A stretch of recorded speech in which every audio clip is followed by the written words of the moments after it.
This is seriously concerning. Reports of trouble in the Nuggets locker room before the biggest game of the season. We've got multiple updates and more leading up to Nuggets Thunder Game 5 today on Nuggets Digest. What's up, everybody? My name is Stuart Hicar, Colorado native basketball fan, and also just a pretty solid guy, the kind of guy who might help you move some heavy boxes out of your basement without you having to ask too many times. Just a good dude. And today we're talking Nuggets basketball, but first there is something I have to bring to your attention, just a little statistic. Did you know that only 2% of you are actually subscribed to this channel, which means 98% of you are missing out on the best gosh darn basketball analysis this side of the Continental Divide. If you like what we do here at Nuggets Digest, hit that subscribe and like button to stay up to date with your favorite Mile High team. Alrighty, with that taken care of, let's talk what's going on in the Nuggets world before the incredibly important Game 5 coming up this week. Nuggets Thunder has been a hell of a series, and let me tell you, some of these reports are definitely worrying if you are a Nuggets fan. So let's get into it a little bit here today.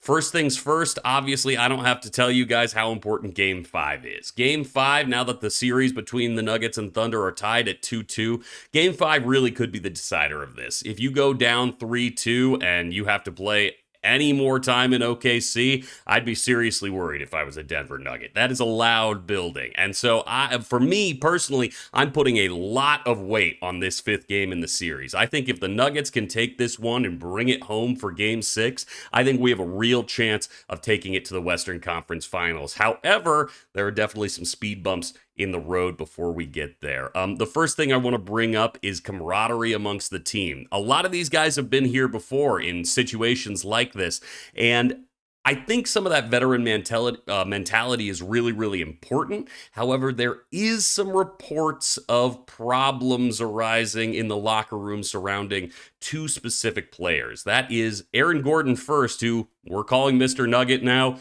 We love Aaron Gordon. I think most Nuggets are on his side. I think a lot of the Nuggets fan base would ride or die for this guy. He's our dude. But after Game 2, if you remember correctly, that was an enormous blowout. The OKC, the Thunder really just bowled us over. I think we lost we were down by 50 points at some point. It was a historic loss for the Nuggets, a real spanking on our poor little butts. And let me tell you, after a game like that, obviously, tempers are going to flare. Guys are going to be upset. Blame is going to get thrown around. But apparently, there was some serious heated discussion between Aaron Gordon and another Nuggets player, Russell Westbrook. That's right. From what we're hearing after that game, Westbrook's attitude was apparently a bit of a problem, according to a few people in the locker room, and Aaron Gordon was the one to get up in his face and say something about it. An anonymous Nugget player afterwards mentioned to the media, apparently it had something to do with Westbrook being so immature. I'm not exactly sure what that means, but it's definitely never good when you have some conflict in the locker room, especially what you never want is having that news get out to the world, because that essentially tells the other team, okay, hey, there's some issues that you could take advantage of. There's a little bit of strife on our side of the ball. You don't want this getting out. Sometimes guys are going to fight. These are big dudes. These are all-stars. They're going to butt heads, but you just don't like it when it gets out to the media. You want this to be something that's handled internally within the team, hopefully resolved. But now that we all know this, it brings into question, is Russell Westbrook the issue here? Does he really deserve to get this much attention and be able to throw off the team this much? I don't know. Let's look at a few quotes from some of these articles coming out about the team. First things first, this is from Doric Sam at the Bleacher Report. Westbrook engaged in a heated discussion with Nuggets forward Aaron Gordon after the team's Game 2 loss to the Los Angeles Clippers in the first round. Gordon reportedly had challenged Westbrook about his attitude. That's what we knew already.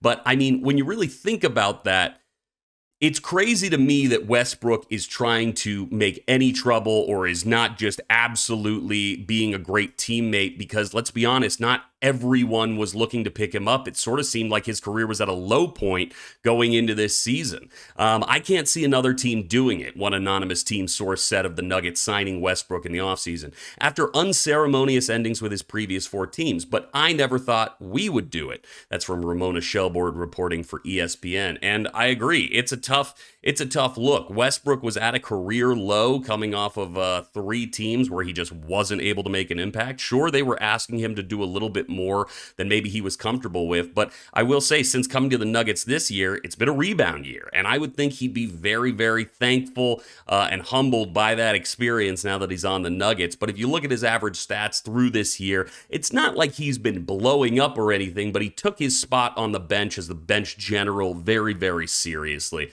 and I think that was appreciated by a lot of Westbrook fans. I'm definitely a Brody fan. I love the dude. I love watching him play. He's explosive. I remember that 2017 season like it was yesterday. It was such fun basketball to watch. But the problem is Westbrook, I think, still has a lot of the ego of an NBA MVP, even though he hasn't been playing at that level for some time. Here's a quote he said about his play style specifically. "My ability to be a force of nature on the floor is what I pride myself on. You take it for how it comes, and whatever happens, you go with it. I've always been like that." I agree, Russ. You are definitely a force of nature in this way, man, but it makes me wonder, like, is it a good force of nature? Like, hurricanes are a force of nature. We don't want one hitting our bench. So, like, I like it. I love his energy, and I want more of it. And when it works for us, God, does it work. But I think all of us were surprised. I mean, at the end of game 1, when you saw Russ coming down the court with the ball and he kicked it out to Aaron Gordon for that buzzer beater shot, I think there wasn't a Nuggets fan in the world who wasn't thinking, well, Russ is going to take this to the rim, miss a layup, and probably go 1 for 2 at the line. We're going to lose this game. We've seen it happen before. He's done it so much in the past, and that's part of the, it's feast or famine with this guy. Either he's making a lot of shots and feeling good, or he's taking a lot of shots, not making them, and still pretends he's feeling good. It's a lot of energy. It's a lot about the vibe with Russ. And to hear that he is butting heads with other guys in the locker room, especially a fan favorite like Aaron Gordon after these series we've seen from him, that is concerning. Going into Game 5, I do want to look at some averages between the two teams. Blue is the Thunder, yellow is the Nuggets. As you can see, things are actually pretty tight. This is a back and forth series. Obviously, it's tied 2-2, and they have a bit of an advantage over us on the assists. And I think that all comes down to the way they're playing their defense. So strong. I really respect the way the Thunder are playing. I wish the refs would maybe call it a little bit closer for some of us, but that's just the way it's going to work. These are huge teams. This is the playoffs. We've got 2 MVP contenders on either side of the ball, so some calls are going to get missed. Some calls are going to get called. These guys, Jokić and Shea, are both really, really good at getting the whistle call. So, we'll see more of that coming forward. I would love to see that assist number get a little bit more worked out after Game 5. But again, we shall see. This team has a lot to overcome. And what you don't need is any interior fighting to break up what is otherwise a really strong squad.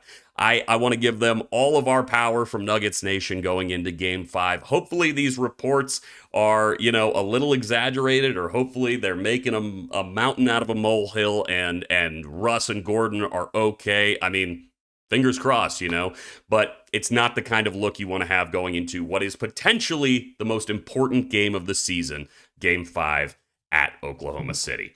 That's all I've got to say for today, but what do you think? Do you agree with my very good takes, or do you want me to be stomped on by Jokic's beautiful stable of horses? Either way, that's okay. Just join the community, comment, and like down below, and thank you so much for watching. My name is Stuart Hicar, and this has been another perfect video. Wow, 10 out of 10.